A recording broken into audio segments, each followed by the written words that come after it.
혼자의 삶과 혼자의 죽음, 공동체로 살아가는 우리에게 안겨진 또 하나의 과제입니다. 그래서 오늘은 이러한 혼자의 삶과 죽음에 대해 이야기 나눠보려고 하는데요. 변상욱 대기자, 김복희 시인 두 분 나오셨습니다. 안녕하세요. 안녕하세요. 예, 뭐 혼자의 삶과 죽음, 뭐 고독사 문제 오늘 얘기를 하려고 하고 있는데요.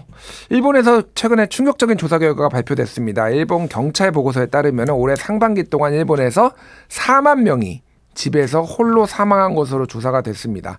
그중에 4,000명의 시신이 사망한 지 한 달 이상 지나서 발견됐고 139의 시신은 1년 동안 실종된 채 발견됐다고 합니다. 이게 6개월 만에 벌어진 일이라는 점이 이제 충격적인데 이건 좀 어떻게 보십니까, 두 분은? 근데 중요한 것은 일본의 문화, 일본의 사회 구조, 일본의 인구 변동 이것이 한국하고 거의 비슷해요. 한국이 약간의 시차를 두고 따라가는 어떤 상황이 있기 때문에 뭐 한 20년 정도 시차가 있다. 근데 요즘은 그 시차가 좀 더 좁혀진 것 같아요. 훨씬 더 줄어들었죠. 왜냐하면 문화적으로 공유할 수 있는 여러 가지 테크놀로지 같은 것이 발달하면서 한국과 일본의 차이는 그냥 몇 년 뒤면 한국에 들어온다거나 또는 한국에서 유행한 게 일본으로 바로 건너가기도 하고 그렇기 때문에 일본에서 벌어지고 있는 사회의 변화는 한국으로 바로 적용된다라고 하는 걸 염두에 두고 이제 바라보게 되는 거죠. 그래서 되게 고독사 형태가 뭐 분명합니다. 이거는 가족 구조와 또는 가족의 형태 자체가 바뀌고 있으니까 그렇게 되는 거고 그렇죠.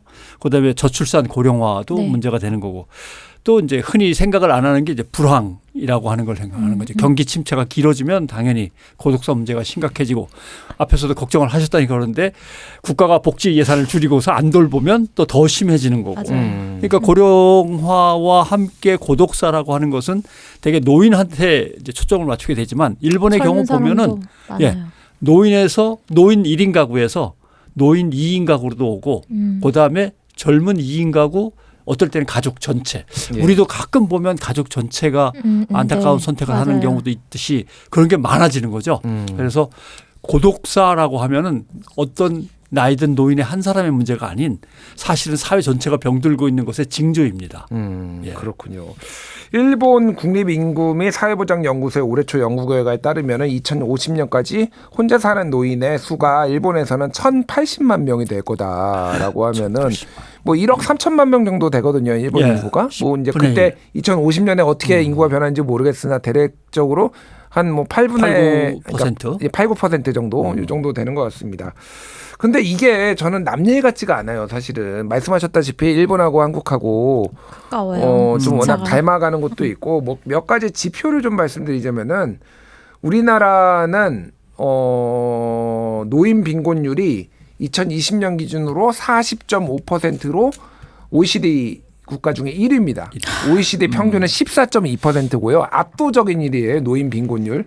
그리고 고령 고용률이라고 하죠. 이제 65세 이상 경제활동 참가율이 2022년 기준으로 37.3%로 1위예요. 이것도. 그러니까 노인들이 은퇴를 할 수가 없고 생계를 위해서 뭔가를 이제 해야 된다는 겁니다. 뭐 이게 꼭 나쁜 거냐 뭐 그렇게 보시는 분들도 있지만은 어쨌든 지난달에는 경제활동 참가율이 40%를 돌파했다라고 해서 이게 지금 최근에 우리나라 실업률이 낮은 이유 중에 하나가 고령 인구들이 지금 다 일을 해가지고 실업률이 낮아졌다 이런 분석도 나오고 있고 노인 자살률 같은 경우에는 48.6명, 인구 10만 명당 48.6명으로 전체 우리나라 자살률이 26.6명인데 1.5배 정도 높고요.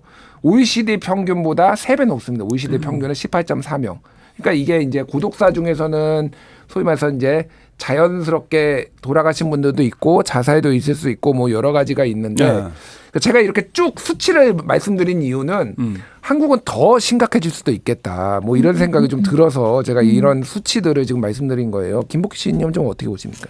저도 변상욱 기자님이랑 마찬가지로 문제 곧 다가오겠는 걸 이런 생각이 일단 들고 그리고 특히 일본도 미혼 인구가 굉장히 많대요. 결혼하지 않고 혼자 사는 1인 가구가 많고 근데 한국도 마찬가지로 결혼하지 않고 혼자 사는 가구가 많기 때문에 더 가속화되지 않을까. 혼자 산다는 것은 늙음과 젊음과 상관없이 언제든 이런 위험에 노출될 수 있는 상황이니까.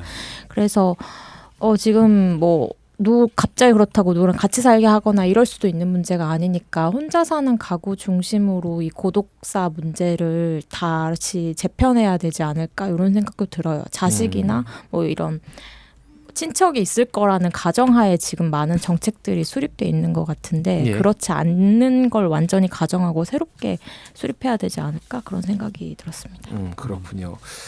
자, 문학에서도 네. 이제 이런 문제를 다룬 게 있는지 좀 궁금해요. 네, 예. 문학에서는 꽤 일단 에세이가 하나 있는데 김완 작가님이 쓴 죽은 자의 집 청소라는 에세이가 있어요. 그래서 특수 청소업을 하시는 분이 본인의 경험을 가지고 쓴 에세이예요. 그래서 예. 고독사 현장이 일단 압도적으로 많고 그래서 그 집에 갔을 때 그냥 시신만 있는 게 아니죠. 그 삶의 현장 모든 뭐 쓰레기가 엄청 많은 집이라든지 아니면은 되게 아무것도 없는 정말로 너무 아무와도 왕래가 없는 그런 집이라든지 근데 이분이 이 에세이에 이런 말을 쓰셨더라고요. 빈곤하고 너무 밀접하게 연관이 돼 있다. 빈곤하고 네. 고독사가 예. 고독사를 겪은 사람의 집에 가서 청소를 하려고 보면 압도적으로 빈곤한 사람들의 비율이 너무 높다는 거죠. 그래서 그거를 좀 얘기하고 싶고 그리고 또 다른 건데 이거는 이제 요양보호사님들이 쓴 일기가 있어요. 예. 이거는 돌봄의 얼굴이라고 최근에 나온 책인데요. 생애문화연구소에서 같이 쓴 책이에요. 근데 이 책 같은 경우도 뭐 방문 요양 같은 것을 하잖아요. 그래서 뭐 죽음 자체를 다룬 책은 아니지만 이 돌봄 노동이 얼마나 지금 중요하고 힘들고 필요한 일인지를 우리가 좀 더 실감 있게 느끼기에 좋은 책인 것 같아서 소개하고 싶습니다. 그렇군요. 그 앞에서 제가 말씀드렸던 한국의 이제 노인 빈곤율 이게 이제 남 얘기 같지가 않은 게 네. 말씀하셨다시피 빈곤과 고독사가 밀접하게 영향을 받을 수밖에 없고 사실 이제 뭐 돈이 많다고 해서 고독사 안 하는 법이라는 법은 없지만 일반적으로 네. 이제 돈이 많으면은 사회적으로 교류도 활발하고 그런데 돈이 없을 경우에는 더 위축되고 혼자서 이제 네. 지내는 시간이 많으니까 아까 제가 수치 말씀드린 한국은 40.4%로 2위 멕시코 26.6%보다 한 1.5배 높고요. 프랑스는 뭐 노인 빈곤율이 4.4%, 덴마크 3%, 독일 9.1%, 캐나다 12.3% 이런 나라에 비해서는 압도적으로 지금 노인 빈곤율이 높다 이렇게 보입니다. 변상욱 기자님은 뭐 혹시 주변에서 그런 거를 보시거나 뭐 전에 들으신 게 있으십니까? 일단 경찰관들이 트라우마가 제일 많은 축에 속합니다. 왜냐하면 아픈 사람이 생기면 119에 연락을 하지만 어느 집에서 냄새가 심하게 난다. 무슨 일이 있는 것 같다. 우편물을 하나도 안 받고 계신다. 갑자기 예를 들면 우유 배달을 했었는데 우유 배달이 계속 쌓이고 있다. 이렇게 하면은 119에 연락을 하는 게 아니라 경찰에 연락을 하죠. 그럼 예. 경찰관들이 일단 먼저 도착을 해서 그 내용들을 쭉 살피게 되는데 경찰관들은 거기에 대해서 상당히 많은 경험들을 갖고 있어서 이분들의 경험을 이제 활용해야 될 문제도 있고 지금 수치 얘기하셨지만 우리나라가 전 세계 한 10위 정도의 선진국이라고 얘기하지만 복지와 안전 이런 것까지 다 합치면 한 25위에서 30위 정도 수준입니다. 그렇게 우리나라가 선진국은 아닙니다. 복지와 관련돼서는. 예. 한꺼번에 이것저것 다 따지면 행복으로 따지면 한 30위까지 쭉 밀려 내려가는 거죠. 네, 그렇고 그다음에 또 하나 문제라고 하는 것은 결국은 빈곤의 문제, 그다음에 관계의 문제, 죽음의 문제, 그다음에 죽음 후에 그 정리하는 문제, 네. 그다음에 그 돌아가신 분의 주변 사람들이 겪는 또 다른 트라우마와 이런 것들까지 고립사는 하나의 어떤 개인의 죽음 네. 이렇게 쳐다볼 수 없는 사회의 상당한 허점들과 미비한 것들이 집약되어 있는 모습이다. 이렇게 보는 거죠. 그렇군요. 그러니까 우리나라에서도 이제 고독사 관련 통계가 나오고 있는데 매년 조금씩 늘고 있어요. 그러니까 2019년에 2,949년, 뭐 2020년에 3,279년, 그리고 2021년에는 3,378년 계속 늘고 있는 거고 전체 노인 인구 중에 36.1%가 1인 가구라고 얘기를 하고 있으니 이게 이제 시간 문제다. 뭐 이렇게 지금 일본만큼 많지는 않지만 아직 이 시간 문제다 이렇게 얘기가 나오고 있습니다.